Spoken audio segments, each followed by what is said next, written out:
I'm Bill Castle, and this is Free Expression. This program is all about conveying the Christian message from a Catholic point of view and defending the liberty which makes it possible to do that. We discuss the unexpected consequences of the sexual revolution, and we examine the life of Padre Pio, a modern saint credited with mystical powers. Join us, sit back, and enjoy some free expression.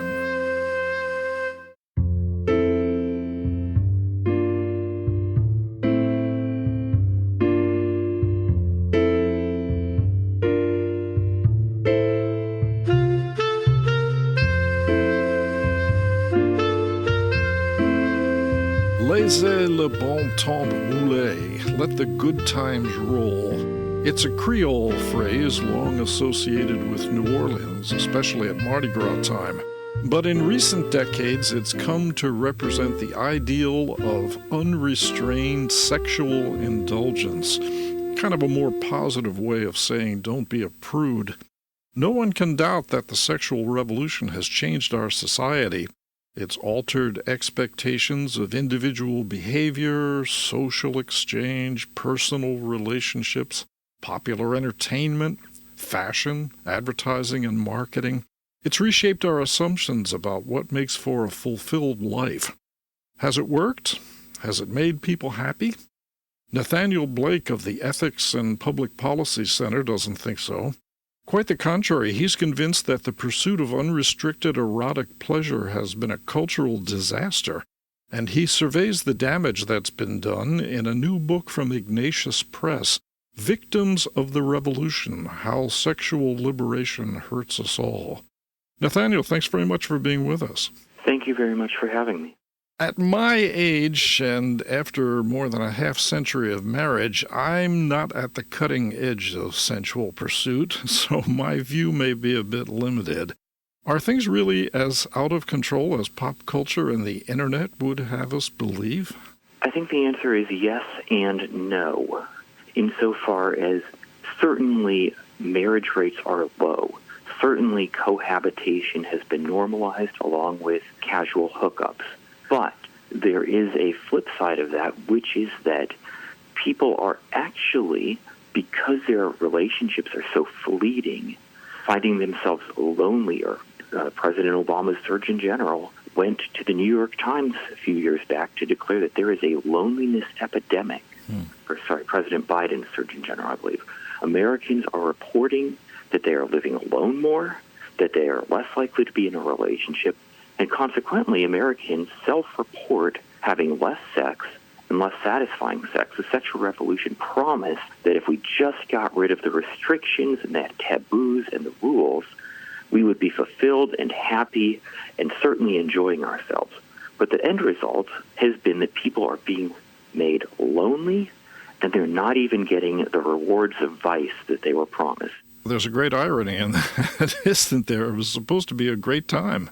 And if you think about it, there is a logic to how this plays out, which is that if you actually want to have sexual relationships, well, the best way to do that is to have someone you are committed to, that you have publicly, in front of witnesses and God, said, I will be with you and you alone, and we're going to stick together, better or worse, richer or poorer, and we will welcome children if God gives them to us. And it turns out that actually is a recipe for more happiness, more fulfillment, and yes, even more sex. Now, the ideas that underlie the sexual revolution have been gestating for a long time. I don't know, maybe back to the 1920s, maybe earlier. But it was my generation, the so-called boomer generation, I think, that really gave it a boost, wouldn't you say? I think so. I think it's always been gestating with us since the fall. But I had a conversation with Jennifer Morse, who's done a lot of great work on this, and she put it very well. We thought we could get away with it. Technological advances, the contraceptive pill, penicillin, which took away the fear of syphilis, and so on. It suddenly seemed culturally that we could indulge ourselves without suffering the consequences in the same way. That was true in a very focused way, but then it turns out there are a lot more consequences than people realized. It wasn't just a matter of, oh, well, you take the pill and you probably won't get pregnant, although certainly enough abortions happen to show that that's not fully viable. Or simply a matter of you avoid, you don't have to fear STDs as much because we can cure them now. Yes, syphilis won't kill you now, but you still might be lonely. You still might find yourself dying a death of despair because you're 45 and alone, right? It's also a point that older people can't get away with it in the same way. When you're young and in your 20s, the promise of sexual liberation, of hopping from bed to bed, seems more plausible than once you start hitting middle age. Yeah, for one thing, your body doesn't have the stamina. It seems to me that women have been especially affected by this. What role did feminism and the so-called feminist movement play?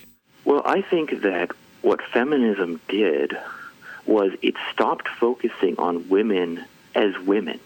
Instead of looking out for the interests of women as women, which is going to recognize the inherent asymmetrical nature of human sexuality and reproduction, insofar as women bear more of the burdens. They literally bear children. Mm-hmm. Men don't. So men can be irresponsible without the consequences in the same way that women have to endure it. And by telling women that they needed to be like men, and not just like men, but like the worst of men, the most irresponsible, the most caddish, to use an old word, men, it did women a huge disservice. Because instead of protecting women's vulnerability and dependence, that is the natural result of how human reproduction works, it told women, no, you have to repress your body. Your body is the enemy. It's what's keeping you from going out and having a male lifestyle. And again, a male lifestyle that's not a virtuous one, but instead a selfish one. And it's really affected people's self-image, the sense of who they are. I think, for instance, that the popular image of manliness is all tied up with the idea of sexual conquest, while, on the other hand, the idea of femininity has kind of been replaced with sexiness. I mean, these are not new ideas, of course, but they seem to have greater emphasis now. And that goes back to where people find their identity. And if you don't place your identity, to use that modern language of identity, if you don't place it in God, if you don't find it in Christ, and then following that in right relations with other people, especially the family life that most of us are called to as our vocation, then you're going to look for your identity in the pursuit of pleasure or in worldly success and achievements. But those are hollow, and this is something Christianity has been preaching for centuries. And it has to keep preaching because that is our natural inclination. Our sinful inclination is to look for ourselves in pleasure, in achievements, and success. And yet the aggressive pursuit of those tends to be self-defeating. Again, that's what we're seeing with the sexual revolution. When we focus so aggressively on sexual pleasure without regard for commitments, without regard for the cultural preconditions for human well-being and flourishing, we actually end up with less sexual pleasure because people are left alone. They're left not trusting each other. They're left not having relations with each other. And it turns out that commitment and love are both good in themselves. Those are the higher ends we are called to. But they also can tend to provide more of those worldly, or we might say natural pleasures that we also want. Can we go back? I mean, we've had now decades of being inundated with erotic imagery and television shows and movies and books and advertising and everywhere you look. I mean, we've heard this message of liberation for a long time. Is it possible to recover the mores of an earlier time, a sense of sexual propriety? Can we regain an appreciation of moral concepts like rectitude and self-restraint, sin for that matter? Or is all of this merely the relic of a bygone era? Well, I don't think that it's hopeless. First reason, of course, is in reliance on God, who can change hearts and minds and cultures. But there are signs, I think, that we can also point to in a more concrete sense. First of all, we are seeing gender ideology being beaten back a bit politically and in the culture. On the question of abortion, we have had Roe versus Wade overturned. There are babies, and at this point even toddlers, alive today because Roe versus Wade was overturned, And some of the states have restricted abortion and have been able to sustain those restrictions over the last few years. So those are some victories. But the other reason for hope, and that I think is a sign, is that the culture, and which is to say people, have been hurt and wounded by the sexual revolution, and it's starting to become apparent. I engage quite a bit in the book with people who are writing for The Atlantic, writing for the New York Times, the certainly not bastions of Christian sexual ethics, but nonetheless they're noticing that young women, for example, are hurt when young men become addicted to pornography and learn about sex through hardcore internet pornography that they just stream onto their phones. They notice that young women are hurt by hookup culture that emphasizes short-term pleasure, and you might not even get that, over love and commitment.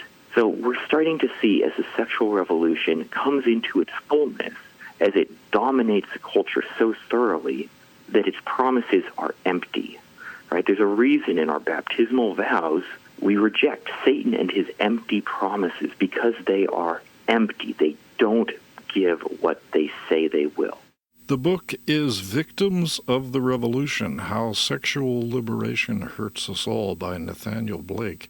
It's new from Ignatius Press, and where can people go to find out more about it? Well, they can find it on the Ignatius Press website. There's also available there a fairly long excerpt if they want to take a look at the first part of it before buying the book. There's also been an excerpt published by the Federalist, and they can go to Amazon or wherever else books are sold, and they can find the book there. Nathaniel Blake, thanks very much for being with us. Thank you very much for having me.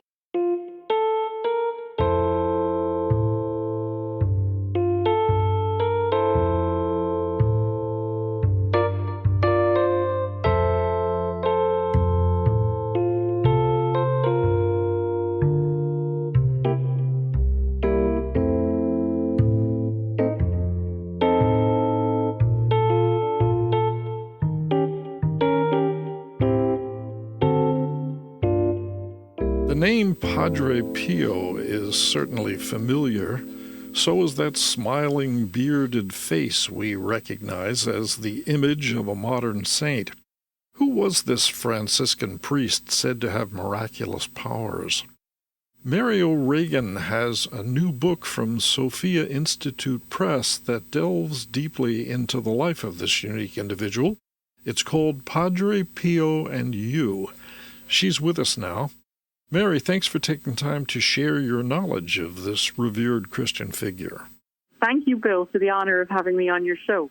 As recognizable as the name and face might be, not everybody knows a lot about Padre Pio. Could you give us just a quick sketch of his life? He was born in 1887 in southern Italy to a very pious family. He was called after St. Francis, and he was actually his mother's fourth child. He was born in his parents' bedroom. It was a one-roomed house. His mother had already buried two children before little Francis was born, and she dedicated him to St. Francis, said that if he lived, she would give anything to St. Francis. And I think that she didn't realize that Padre Pio was going to be the second St. Francis. So from his mother's arms to being welcomed by the world's arms, Padre Pio became the world's second St. Francis. He became a Franciscan priest when he was 23, and he went on to have the miraculous stigmata. He was given the wounds by Christ himself. He bore them for 58 years. For the first 8 years in secret, they were invisible to human eyes. And then for the last 50 years, he bore them for all to see on his hands and feet. He was a miraculous wonder worker who had many other charisms, including that the wounds he bore gave off a beautiful scent, an absolute celestial perfume of roses and violets. These stigmata marks were examined by medical specialists and verified, right? Yes, they were hailed as being miraculous. I read somewhere that a doctor actually calculated that he could pass something all the way through the wounds from one side to the other. But I understand that the church was a little reluctant at first to herald this unique situation. They kind of kept Padre Pio under wraps for a while, didn't they? They did. His reputation was influenced directly by whoever happened to be the ruling pope. And if the ruling pope held Pio in high esteem and believed in the stigmata, things were good for Padre Pio. But on the other hand, if the pope did not believe in Padre Pio and held him in low esteem, then things were bad for Padre Pio. When Padre Pio first got the stigmata, the pope was Pope Benedict XV. He was very, very, very much in favor of Padre Pio, believed totally in his charisms and believed that the stigmata were given to him by Christ himself. That means that when he first was known as a stigmatist, when he became a celebrity in Italy by way of the newspapers covering his stigmata extensively, he enjoyed a good reception in the Vatican in the early years. That changed, however, later on when the Pope that succeeded Benedict XV did not believe in Padre Pio's miraculous stigmata, especially in the early years of his papacy. Now, he was reported to have other very unique mystical powers as well. He levitated, and he was able to be in different places at the same time. What was the story on all of those claims? He was able to bilocate. He was able to be in two places at once so that he could serve two different sets of people in two different locations, sometimes very, very far apart. He never left his native Italy. He never, ever left the Franciscan friary by normal means. He never went by plane out of Italy, but at the same time, he was seen in Hawaii while also being in his native Italy. He bilocated to Hawaii to help someone. And these instances were documented? There were people who attested to these phenomena? Yes, there were many, many different witnesses. There was even an occasion when he was having a lot of difficulty with the Pope in the 1920s. In 1925, the Pope at the time, Pope Pius XI, was thinking of suspending Padre Pio completely from priestly ministry, and he was essentially going to bring to bear on Padre Pio the censure that is reserved for the worst type of priests, clerical abusers. Padre Pio never left San Giovanni Rotondo, where he was in his monastery, but at the same time he bilocated to the Vatican. He limped in on his stigmatized feet that had been punctured with the wounds of crucifixion. He knelt before the Pope and said, "Please, for the good of the Church, do not take this course of action." The Pope checked with all the Swiss guards, and they had never seen a Franciscan friar come or go. It had been a case of Padre Pio bilocating to the Pope to kneel before him and plead his case that he was a genuine stigmatist and he wasn't to be suspended. And that's a case where bilocation actually saved his ministry. Now, there was another unique instance in his life. He met a young priest named Karl Wojtyła and made a prediction about his future. Yes, this was in the 1940s. Padre Pio at the time was 60 years old. It was just after World War II, and he was visited by a dashing, handsome, young Polish priest who was 27 at the time and who had had a difficult time in the seminary because he'd had to hide a lot of the time from the communists, and he made the arduous journey through bombed roads and bridges that had been fallen apart. He would have probably had to walk over streams and walk over many fields for many miles to get to Padre Pio. An arduous pilgrimage. This young Polish priest, Karol Wojtyła, comes to Padre Pio. The interesting thing is that they had a conversation about the stigmata. The young Polish priest asked Padre Pio, "What is the wound that causes you the most suffering?" And without reservation, Padre Pio answered, "It is the shoulder wound that causes me the most pain and which no one knows about and has never been treated." Now, this may seem that Padre Pio is just answering a question directly to a young 27-year-old Polish priest, but this conversation is actually extraordinary and unique and remarkable all at the same time. as someone who spent 8 years writing a book on Padre Pio, it took me many years of study to know, Bill, why this conversation was so remarkable, because Padre Pio could only answer to one person as regards the stigmata.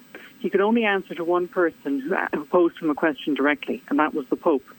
Because during Padre Pio's lifetime, he was under very strict obedience not to discuss the stigmata with anyone who did not have the correct documentation.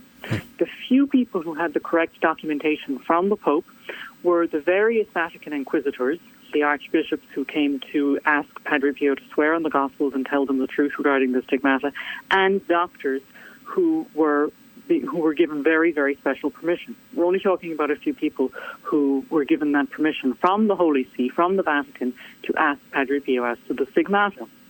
But this young Polish priest comes, and without documentation, he's given a very direct answer as to the fact that it's the shoulder wound. Padre Pio was, as someone who was bearing the wounds of Christ, he was talking to someone who he knew would be the vicar of Christ, and he gives him that answer directly. He treats the young 27-year-old Father Carroll as though he is already Pope, because Padre Pio sees Father Carroll's soul. He knows he's going to be the Pope. And without asking for documentation, he gives him the direct answer. The only person who can ask and receive answers as regards Padre Pio's stigmata is the Pope.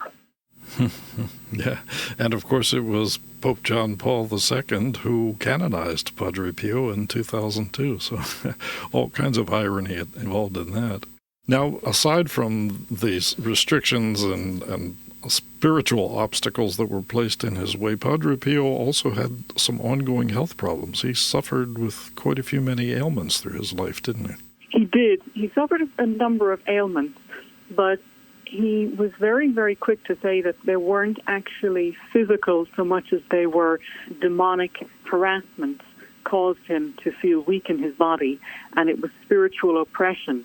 He suffered from demonic oppression all throughout his life, from the time he was in his mother's womb to the very, very end of his life.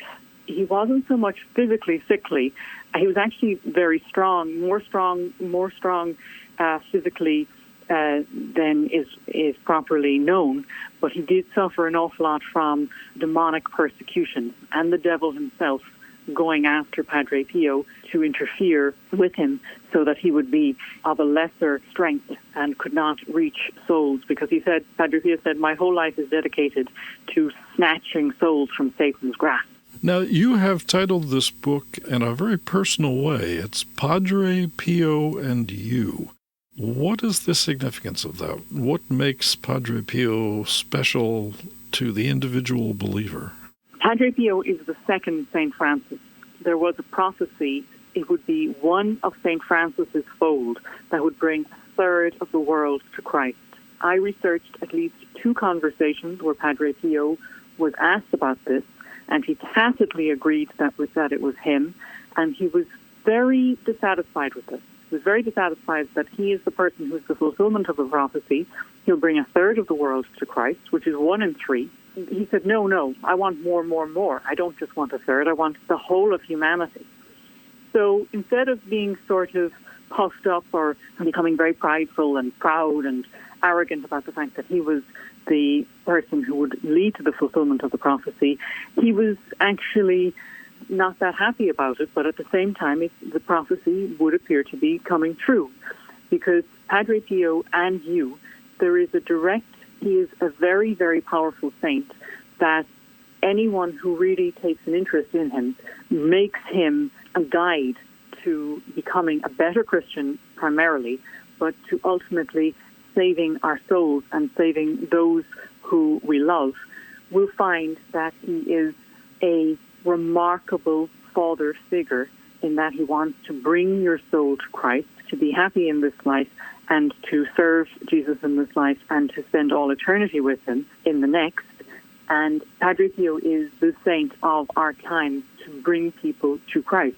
And that's why I've titled the book Padre Pio and You, most especially for the modern American, because Padre Pio had a huge fondness for Americans, so much so that he wanted all Americans as his spiritual children.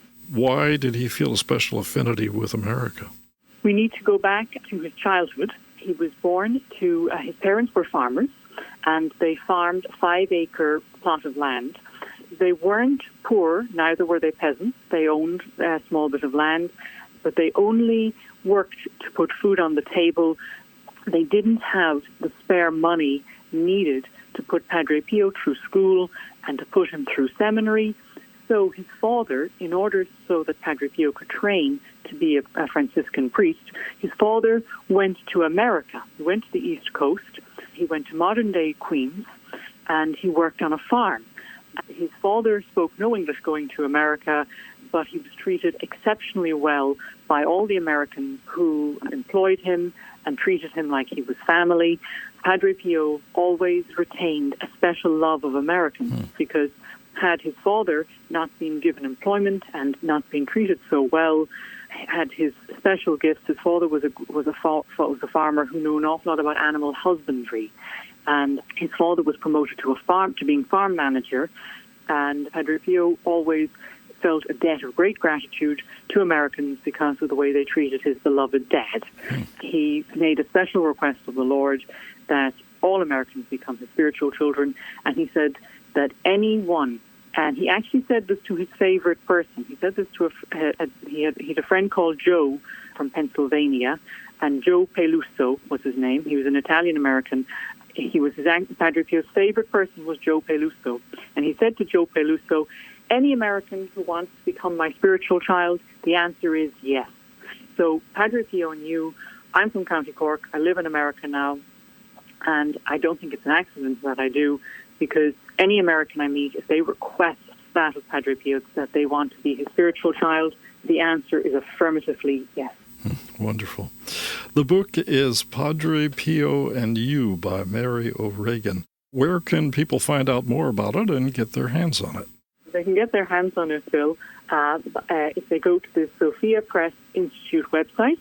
Sophia Press is the foremost, I believe, is the foremost Catholic publishers, and that's not because they publish me, because they are an amazing publishing house.